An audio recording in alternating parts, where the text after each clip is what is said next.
तो ये हमारा नेक्स्ट वीडियो ऑन डायरेक्टिंग की केस स्टडी के ऊपर, और हम लोग इसमें भी चर्चा करेंगे कुछ केस स्टडीज के बारे में। पिछले क्लास में हम लोग बहुत सारा केस स्टडी डिस्कस किए हैं, और यहाँ पर भी केस स्टडी डिस्कस करेंगे कुछ और मल्टीपल क्वेश्चंस, ताकि आपको और भी क्लियरिटी आ सके।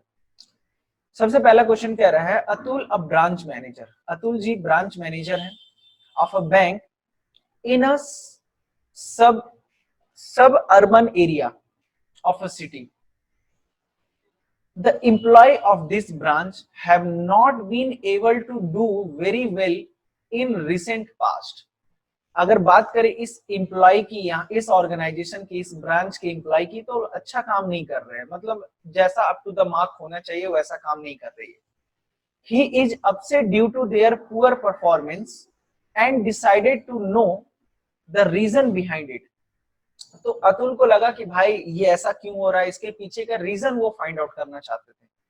After some research he find out that each employee has some reason to join the bank. हर एम्प्लॉय का ना कुछ कुछ रीजन है, सब एम्प्लॉय का अलग अलग रीजन है। जैसे एक होता है ना कि कोई एम्प्लॉय बन रहा है, बैंक में जुड़ रहा है, तो बैंकिंग टास्क को करना उसको अच्छा लगता है, या फिर वो उस तरीके के काम को करना चाहता है। तो वैसा यहाँ पे नहीं हो रहा है। हर इंसान का एक अपना अपना रीजन है। The reason is satisfied, the reason if satisfied could improve the performance of that person. और कह रहा है, अतुल का कहना है कि अगर वो रीजन, जो रीजन के कारण से वो लोग जुड़ा है, उस रीजन को अगर सेटिस्फाई कर दिया जाए ना, तो सब कोई अपना परफॉर्मेंस इंप्रूव कर देंगे। बात सही है भाई। अगर आप जिस रीजन से जुड़े हो, आप जिस रीजन से पढ़ रहे हो, आप यहाँ पर ऑनलाइन क्लासेस में जो जुड़े हैं, आपका वो मोटिव फुलफिल होगा तो आप बने रहेंगे, आपका इंटरेस्ट बना हुआ रहेगा। और अगर वो रीजन फुलफिल नहीं होगा तो आप स्किप कर देंगे, है कि नहीं?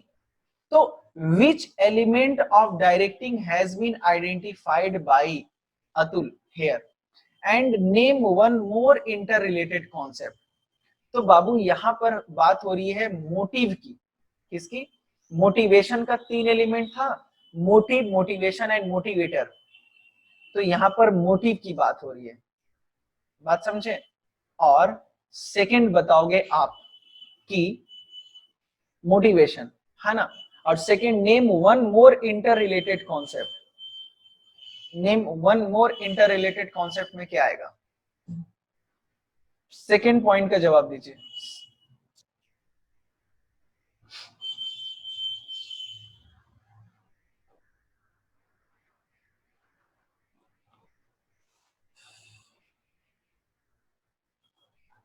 फर्स्ट का आंसर मोटिव होगा सर, मोटिव होगा या मोटिवेशन?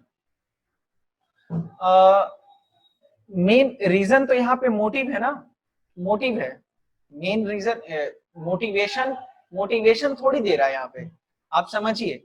यहाँ पर मोटिवेशन नहीं दिया जा रहा। अभी एक बच्चा पूछ रहा है, सर फर्स्ट का आंसर क्या होगा?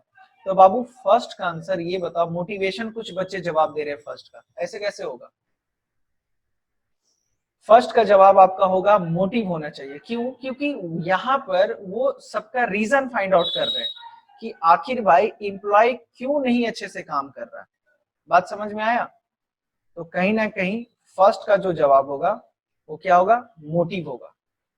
और नेम वन अदर रिलेटेड फर्क, तो आप मोटिवेशन दे सकते हैं और मोटिवेटर दे सकते हैं, मोटिवेटर दे सकते हैं, है ना? तो अतुल के बारे, अतुल जो आइडेंटिफाई किया है वो एक्चुअली मोटिवेटर, मोटिव की बात कर रहा है कि हर इंसान का कुछ ना कुछ रीजन, देखो ना रीजन की बात हो रही है। अब जहां पर रीजन की बात होती है और रीजन को सेटिस्फाई करने की बात हो रही है, तो सबसे पहले बात तो यहाँ पे आप देख रहे हो कि रीजन की बात कर रहा है, तो ये ऑब्वियस सी बात है, मोटिव हो जाएगा। सर फर्स्ट एलिमेंट डायरेक्टिंग पूछ रहा है, तो विच एलिमेंट ऑफ डायरेक्टिंग? अच्छा, हाँ, अगर इस नजरिए से देखा जाए, which element of directing has been discuss, ओहो, एलिमेंट ऑफ डायरेक्टिंग बोल रहा है ना जी, तब तो मोटिवेशन हो जाना चाहिए। एलिमेंट ऑफ डायरेक्टिंग बोल रहा है तब तो मोटिवेशन हो जाना चाहिए, हम तो ये ध्यान ही नहीं दिए थे। एलिमेंट ऑफ डायरेक्टिंग अगर बोल रहा है तो मोटिवेशन हो जाएगा, ठीक है। और इंटर रिलेटेड टर्म में आप मोटिव दे दो, मोटिवेटर दे दो, ठीक है। नहीं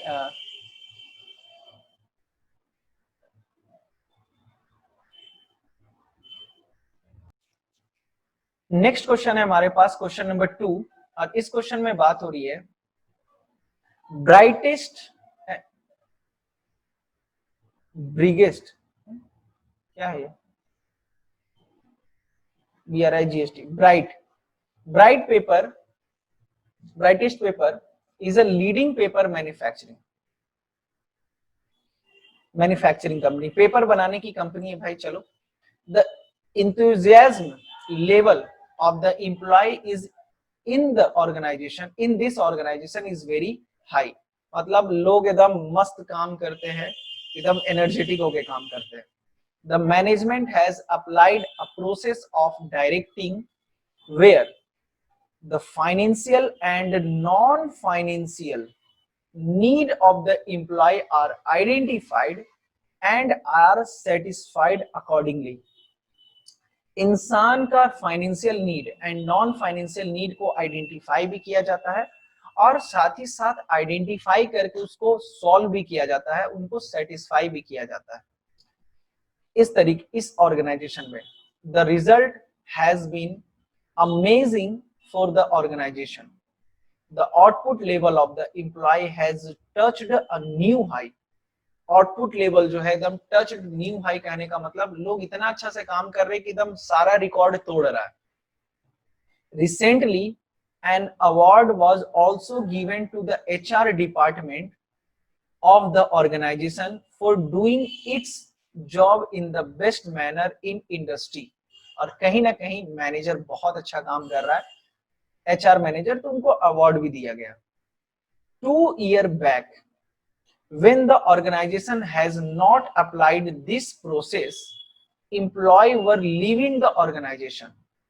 आज से 2 साल पहले की बात करें तो आज का स्थिति तो बहुत अच्छा है, पर 2 साल पहले ये चीज चूंकि नहीं होता था तो ऑर्गेनाइजेशन के लोग जो है ऑर्गेनाइजेशन छोड़ के जा रहे थे and were not loyal. But now the situation has changed and there has been increase in the number of application of various job in the company। और आज के डेट की बात करें तो आज का समय थोड़ा बदल गया है और आज के डेट में नंबर ऑफ एप्लीकेशन भी बहुत ज्यादा आने लगे, क्योंकि भाई अब ऑर्गेनाइजेशन में अच्छे तरीके से काम हो रहा है, एक अच्छा वर्किंग कल्चर है, तो ज्यादा से ज्यादा लोग ऑर्गेनाइजेशन में अप्लाई करेंगे। Organisation believe that its best resource is the human. और ऑर्गेनाइजेशन को पता है कि हमारा सबसे बेस्ट ह्यूमन रिसोर्सेज की अगर बात करें तो ह्यूमन रिसोर्सेज है। The idea is to maximise the output of the human resource.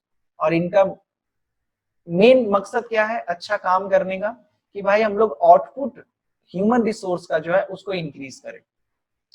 There are many steps to increase the input of the employee and for this work environment is made interesting in order to increase the regularity, which has obviously increased the labor input during the recent year। है ना, देखिए इस line को थोड़ा समझिए, थोड़ा सा complicated कर रहा है। देखिए क्या कह रहा है, there are many steps to increase the input of the employee and for this work environment is made interesting in order to increase the regularity, which has obviously increased the labor input। है ना, इन लोग कुछ interesting तरीके का working culture involve कर रहे हैं, लोगों के नीड को फुलफिल कर रहे हैं ताकि लोग रेगुलर बेसिस पे आए, रेगुलर बेसिस पे ऑर्गेनाइजेशन आए और अपना आउटपुट दें, इनपुट दें। The company is now among the most है ना inspiring organisation in the industry. और आज के डेट में बात करें तो इस पेपर मैन्युफैक्चरिंग कंपनी का बहुत अच्छा डिमांड है, बहुत अच्छा एक रुतबा है। ठीक है, तो क्या पूछ रहा आपसे, देखते हैं भाई। विच element of directing, element of directing पूछ रहा है। तो देखो अब जैसे ही एलिमेंट ऑफ डायरेक्टिंग हो गया तो अब आपको बताओ, सुपरविजन नहीं हो रहा है, कम्युनिकेशन नहीं हो रहा है, यहां पर क्या हो रहा है, मोटिवेशन। यहां पे क्या किया जा रहा है, मोटिवेशन किया जा रहा है। वेरी गुड, 5-6 बच्चों का जवाब भी आ गया फटाफट, बहुत अच्छी बात है ना। अरे आप देख रहे हो कि एम्प्लॉय का फाइनेंशियल नॉन फाइनेंशियल नीड को फुलफिल किया जा रहा है, आइडेंटिफाई किया जा रहा है, सेटिस्फाई किया जा रहा है। तो कहीं ना कहीं इससे क्या फायदा है, ये क्या कर रहा है, मोटिवेशन करने का काम कर रहा है। ठीक है, और आप तो पढ़े भी हैं financial need, non financial need के बारे में, कहां पढ़े हैं, मोटिवेशन में ही पढ़े। सेकेंड पॉइंट क्या कह रहा है, which benefit of this element are highlighted. बताइए, मोटिवेशन का बेनिफिट आपको बताना है।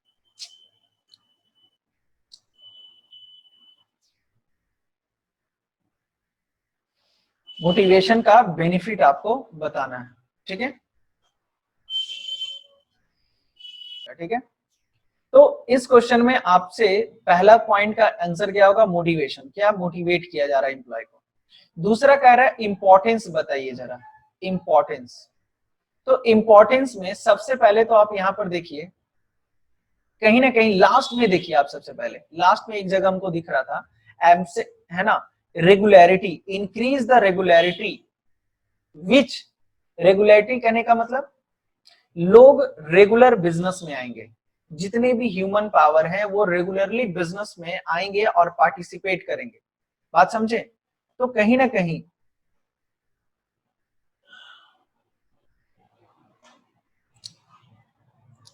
ये जो स्टेप्स आपका बोल रहा है, ठीक है, वर्किंग कल्चर को इवॉल्व करना, लोगों को इंस्पायर करना कि आप रेगुलर रहिए बिजनेस में। तो ये एब्सेंटिज्म का जो प्रॉब्लम है, आप देखिएगा मोटिवेशन में एब्सेंटिज्म के बारे में बोला गया, इंपॉर्टेंस, कि अगर एम्प्लॉय को मोटिवेटेड रखते हैं तो बिना बोले बिना वजह के जो एब्सेंट कर देता है एम्प्लॉय, वो चीज नहीं होगा।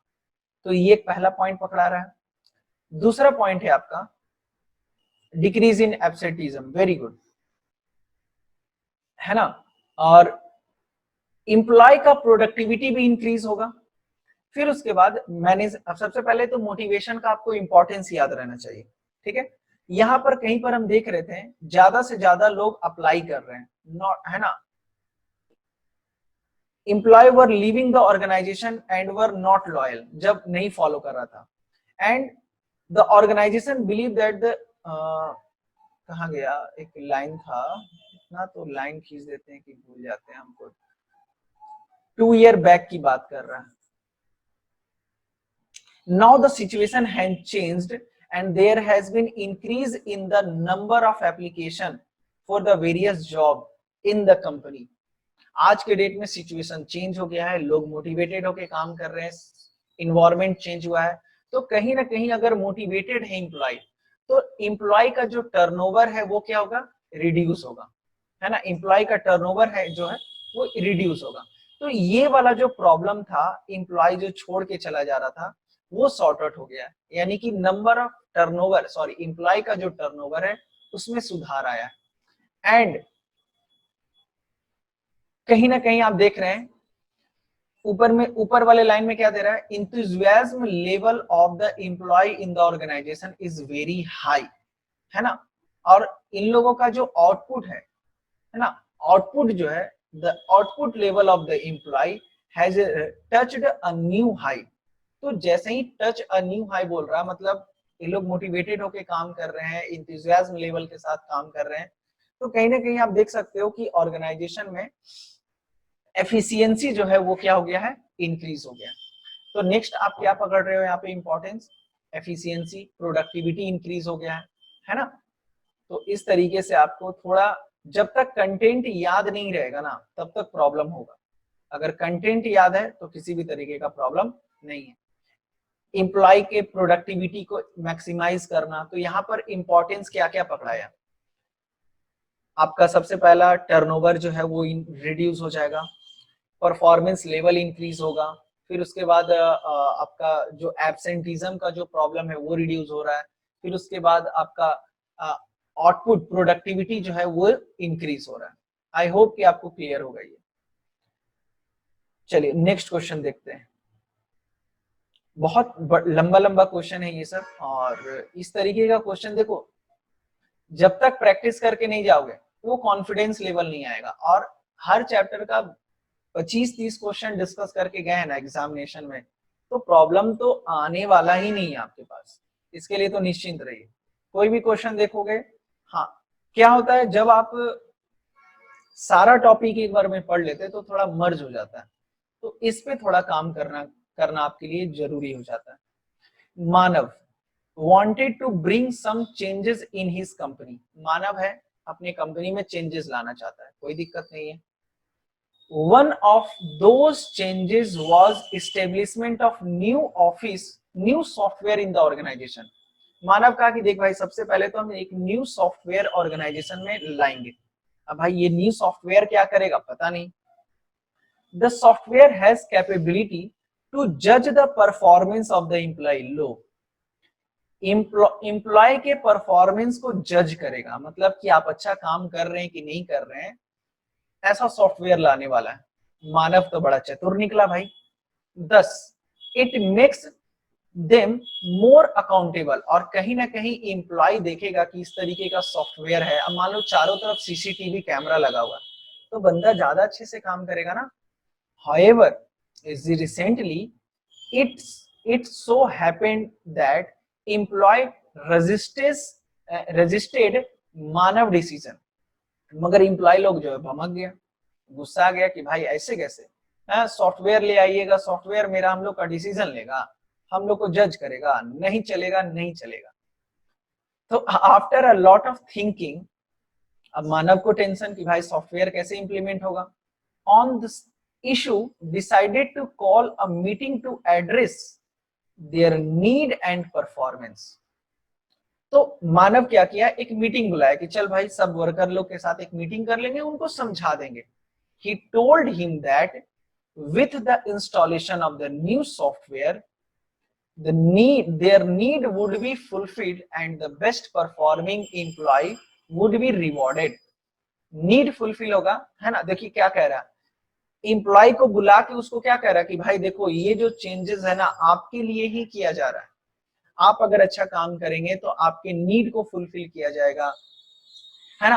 आपके परफॉर्मेंस को जज करके आपको अवार्ड दिया जाएगा।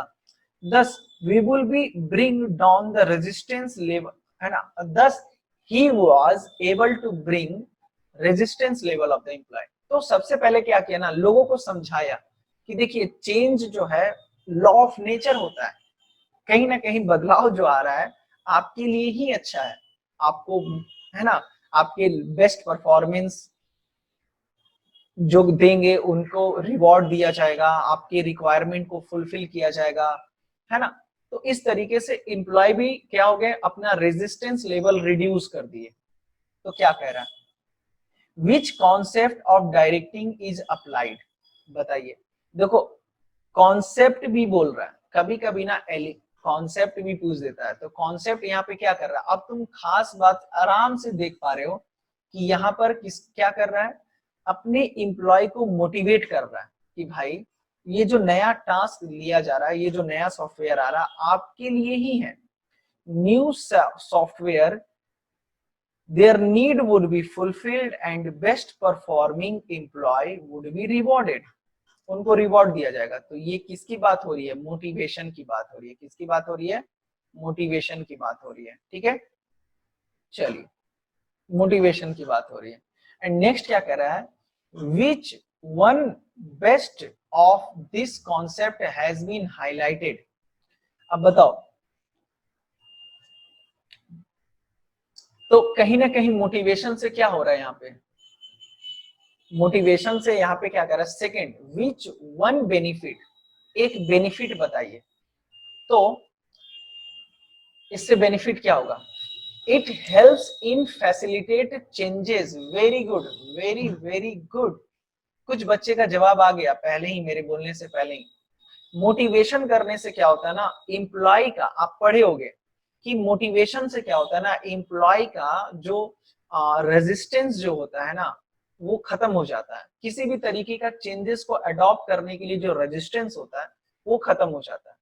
तो यहाँ पर जो इंपॉर्टेंस है वो हो जाएगा, it helps in adaptation of changes, it helps in, है ना, it helps in facilitate changes. बात समझ में आया? क्लियर है? आई होप कि आपको ये क्लियर होगा, है ना। तो नेक्स्ट क्वेश्चन है हमारा क्वेश्चन नंबर 4, एंड 4 में कह रहा है, a company has a number of employee who do not harbour the good feeling for the organisation. अच्छा फीलिंग नहीं रखता, मतलब एक निगेटिव एटीट्यूड डेवलप करके रखा। They don't care whether the organisation is progressing और नॉट। उसको कोई मतलब नहीं है कि भाई ऑर्गेनाइजेशन में क्या चल रहा है क्या नहीं चल रहा है, सैलरी दे दो काफी है। Some of them are even having negative attitude towards the management। ये बड़ा गंदा बात है, गलत बात है कि अगर आप ऑर्गेनाइजेशन से जुड़े हुए हैं और निगेटिव एटीट्यूड रखे हुए उस संस्था के लिए जिस संस्था से आप जुड़े हुए हैं, तो एकदम बहुत ही गलत है। बहुत सारे होते हैं, कभी कभी बहुत सारे स्टूडेंट्स भी होते हैं ऐसे जो जिस स्कूल में पढ़ रहे हैं उसी स्कूल के बारे में गलत सोचते हैं, है ना। तो ये जो निगेटिव एटीट्यूड है नहीं होना चाहिए, है ना, एकदम नहीं होना चाहिए। अब आप समझ रहे हो कि हम क्या बोलना चाह रहे हैं। When a local newspaper wanted to find out the reasons for declining productivity of the organization, और कहीं ना कहीं अगर ऑर्गेनाइजेशन के मेंबर, ऑर्गेनाइजेशन का मेंबर, संस्था का मेंबर अगर डिमोटिवेटेड होकर काम करेगा, निगेटिव एटीट्यूड रखेगा, तो प्रोडक्टिविटी जाहिर सी बात है रिड्यूस होगा ही होगा, क्योंकि एक हाथ से ताली नहीं बजता। It was found that it was mainly due to the lack of any incentive in the organization। और उस कंपनी में पता चला कि आखिर एम्प्लॉय ऐसा क्यों कर रहे हैं। तो एम्प्लॉय ऐसा क्यों कर रहे हैं, इसलिए क्योंकि एम्प्लॉय को इंसेंटिव्स नहीं दिया जा रहा है ना। तो भाई जाहिर सी बात है आउटपुट जो है वो क्या होगा, रिड्यूस होगा, आउटपुट जो है वो रिड्यूस होगा। Employee were not awarded for increasing the output of the organization। और अगर कोई एम्प्लॉय बहुत अच्छा काम किया है तो उनको रिवॉर्ड वगैरह नहीं दिया जाता है, ये तो गलत बात है। What do you think the need to be done in, what do you think, what do you think needs to be done in such circumstances। बताइए इस केस में क्या करना चाहिए, आप लोग का जवाब आना चाहिए फटाफट से, है ना। इस तरीके के एक्टिविटीज जब करते हैं ऑर्गेनाइजेशन, निगेटिव एटीट्यूड है, नॉट फीलिंग गुड है ना, तो बताइए क्या करना चाहिए मैनेजमेंट को यहाँ पे। और सेकंड कह रहा है what could be the positive outcome of your step. और अगर आप ये स्टेप फॉलो करते हैं, जैसे आप जो सोच रहे हैं उसको आप करते हैं, तो उसका पॉजिटिव आउटकम क्या आएगा। बहुत अच्छा बात है सर, एम्प्लॉय को मोटिवेट करेंगे, वेरी गुड। कुछ बच्चे बोल रहे हैं motivate the employee, monetary incentives देंगे, वेरी गुड। देखो एम्प्लॉय को मोटिवेट करेंगे दो तरीके से, financial and non financial incentive से। बात समझ में आया? तो इसी को आपको ढंग से सजा कर लिख देना, ठीक है, कि आप अपने एम्प्लॉय को सबसे पहला पॉइंट में क्या करेगा, हाँ, identify the need of the employee और उसको सेटिस्फाई करना, उसको मोटिवेटेड रखना, चाहे वो फाइनेंशियल इंसेंटिव्स के थ्रू हो चाहे वो नॉन फाइनेंशियल इंसेंटिव्स के थ्रू हो। हाँ सर मोटिवेट करेंगे एम्प्लॉय को, very good, motivate incentives, monetary incentives देंगे, वेरी गुड। बात क्लियर है? बहुत इजी क्वेश्चन था ये। एक और क्वेश्चन देखते हैं, छोटा सा, आज के क्लास में बस इतना ही, ठीक है।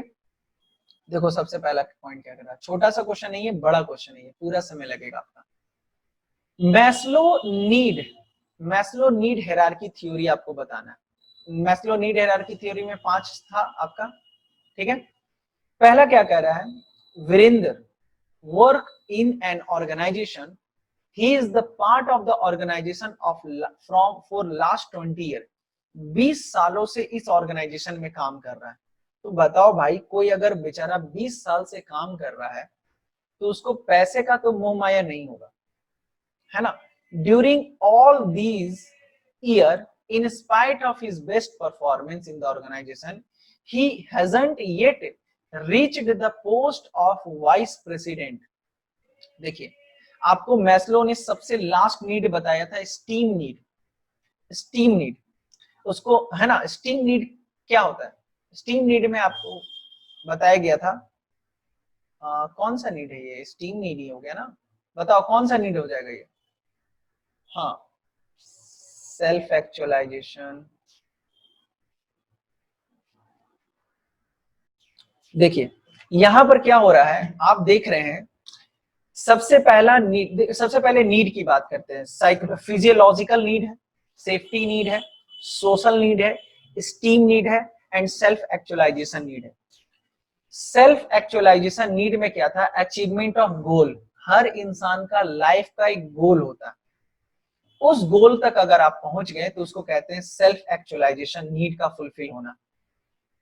यहां पर किसकी बात कर रहा है? एक वाइस प्रेसिडेंट का पोस्ट की बात कर रहा है, यानी कि किसी खास पोजीशन की बात कर रहा है, प्रमोशन की बात कर रहा है, एक डेजिग्नेशन पाने की बात कर रहा है।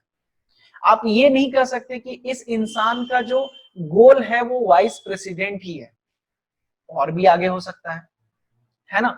तो यहां पर चूंकि हम आपको बताए थे कीवर्ड में, जहां पे promotion, special status, title of the employee की बात हो, तो ये क्या है? वाइस प्रेसिडेंट जो है वो टाइटल ऑफ द एम्प्लॉय है, इसलिए यहां पर स्टीम नीड हो जाएगा। कौन सा नीड हो जाएगा? स्टीम नीड की बात हो जाएगी। ठीक है, चलिए सेकेंड पॉइंट पढ़ते हैं। आई होप कि आपको ये क्लियर होगा, ठीक है ना। Next, Vandana work in a software firm. She goes to the office which is situated at a distance of 20 kilometre from her house. Vandana अपने घर से 20 किलोमीटर दूर जाती है। Her husband earn very well and is a pilot with the leading airline. उसका husband बहुत अच्छा कमाता है। अब बताओ, हस्बैंड कमा रहा है तो इसको कमाने का क्या जरूरत था, मगर फिर भी ये 20 किलोमीटर दूर जाके अपना जॉब का परफॉर्म करती है। ठीक है, though she belonged to a good earning family, yet she has decided to keep on going to her job, which she feels helps her gain acceptance in the social circle। जहां पर इसको लगता है कि नहीं, अगर हम जॉब कर रहे हैं तो हम अपने पैर पे खड़े हैं, और ये मेरे को एक कहीं ना कहीं एक क्या कर रहा है, एक बेसिक मेरे को एक फैसिलिटीज दे रहा है। बेसिक फैसिलिटीज आप नहीं कह सकते हो, आप यहाँ कह सकते हो कि हम जो चाहते हैं ना वो हमको मिल रहा है। ठीक है, तो बताइए क्या हो जाएगा? ये हो जाएगा social need.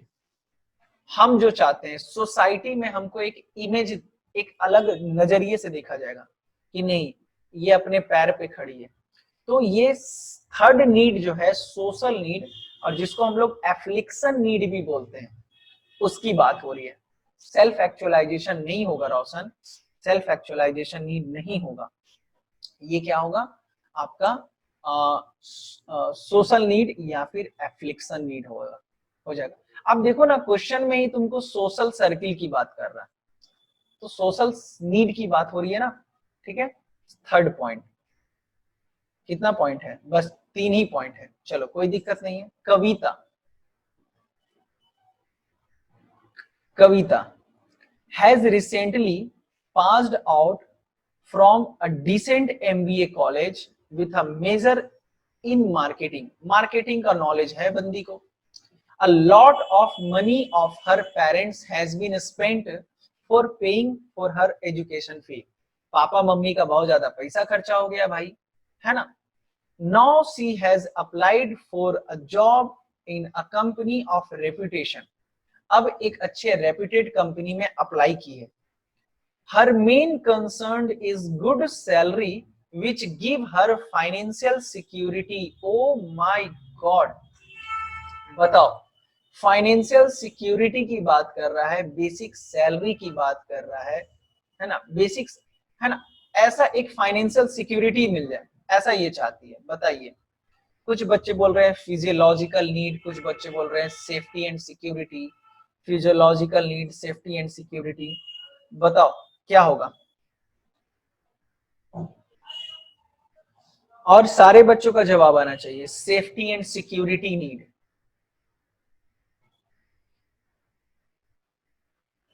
Security need, safety and security need बोल रहे हो।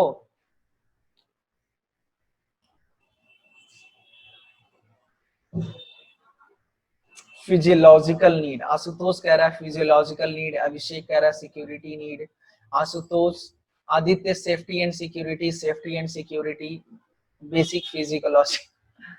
अच्छा चलो, ये बताओ फिजियोलॉजिकल नीड में क्या होता है, बेसिक सैलरी, क्या होता है, बेसिक सैलरी। और सेफ्टी एंड सिक्योरिटी में क्या होता है, job configuration, provident fund, pension वगैरह। मतलब इनिशियली हमको एक अच्छा सैलरी मिले और उसके बाद आगे चल के, देखो यहां पर ना जॉब सिक्योरिटी का बात नहीं आएगा मेरे हिसाब से। देखो ये क्या कह रहा है, the main concern is good salary which give her financial security. अब देखिए फाइनेंशियल सिक्योरिटी के हिसाब से अगर हम लोग बात करें तो यहां पर ये कहीं नहीं कंफर्मेशन दे रहा है कि जॉब सिक्योरिटी होगा, पेंशन होगा। अगर पेंशन वगैरह का बात होता, ग्रेचुइटी का अगर बात होता, है ना, इंश्योरेंस का अगर बात होता, जॉब कॉन्फ़िगरेशन का बात होता, तो हम कह सकते थे सेफ्टी एंड सिक्योरिटी नीड। पर यहां पर सिर्फ और सिर्फ सैलरी की बात हो रहा है, गुड सैलरी का बात हो रहा है। गुड सैलरी का कहने का मतलब है यहाँ पे कि फाइनेंशियल सिक्योरिटी, देखो फाइनेंशियल सिक्योरिटी बोल तो रहा है बाबू, मगर ज्यादा एक्सप्लेन नहीं किया इसको। बस यहाँ पर बोल रहा है गुड सैलरी, और गुड सैलरी फाइनेंशियल सिक्योरिटी। जैसे हम अगर मान लीजिए आज के डेट में अच्छा कमा रहे तो एक फाइनेंशियली सिक्योर है, पर फ्यूचर का सिक्योरिटी की जब बात होती है तब हम लोग सेफ्टी एंड सिक्योरिटी नीड की डिस्कशन करते हैं। तो यहाँ पर जो बेसिक सैलरी से रिलेटेड है ये फाइनेंशियल सिक्योरिटी, बेसिक सैलरी से रिलेटेड है, तो इसलिए हम इसको क्या बोलेंगे, फिजियोलॉजिकल नीड ही बोलेंगे। बात समझे, यहां पर जॉब सिक्योरिटी वाला बात नहीं आएगा, ठीक है।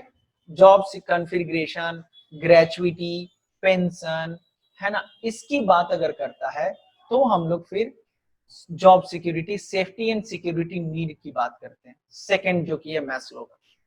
आई होप कि आपको समझ में आया होगा। लास्ट क्या कह रहा है, महक, तो इसका फाइनल आंसर बता दीजिए ना सर। फाइनल होगा फिजियोलॉजिकल नीड, फिजियोलॉजिकल नीड। बात समझे। लास्ट पॉइंट क्या कह रहा है, Mahak has been an outstanding student throughout her life, बहुत अच्छी स्टूडेंट रही है। She did her graduation from a very good college. When the placement started she decided to withdraw her name a month later and she started her own NGO which provide education to the poor children। देखो NGO खोल दी बेचारी, अपना placement नहीं कराई, अपना job के किसी भी नौकर का बनने का, नौकर नहीं बनना चाहती थी, एनजीओ इसका जो सपना था उसकी ओर गई। एनजीओ पुअर पीपल को पढ़ाने की बात। Her set target of education a definite number of poor student and she fails if she is able to achieve a goal of teaching 5000 student by the end of 5 years she will be very successful। और इसको लगता है कि अगर हम अपने जीवन में 5 साल में 5000 बच्चों को फ्री में पढ़ा दिए तो मेरा जीवन धन्य है, मेरा जीवन सक्सेसफुल है। तो बताओ कौन से नीड की बात कर रहा है, कौन से नीड की बात कर रहा है। Very very good, self actualisation need की बात कर रहा है। किसकी बात कर रहा है, सेल्फ एक्चुअलाइजेशन नीड की बात कर रहा है ना। यहां पर क्योंकि आप देख रहे हैं ये इसका जीवन धन्य, वेरी सक्सेसफुल इसका लाइफ हो जाएगा। ठीक है, तो जो लास्ट नीड है सेल्फ एक्चुअलाइजेशन नीड, जो गोल है इसका अचीव हो जाएगा। गोल कितना है, 5,000 स्टूडेंट को 5 साल में पढ़ाना, ये अचीव कर ली यानी कि उसका जीवन धन्य हो गया। तो सेल्फ एक्चुअलाइजेशन नीड आपका आंसर हो जाएगा इसका। ठीक है, चलो वेरी वेरी गुड। तो आज के क्लास में बस इतना ही, मिलते हैं नेक्स्ट क्लास में। कल हम लोग चर्चा करेंगे और भी केस स्टडीज के बारे में। आप लोग कंटेंट को पढ़ लीजिएगा अच्छे से ध्यान रख के, और फिर आज के लिए बस इतना ही। Thank you so much, bye bye, take care, जय हिंद, जय भारत।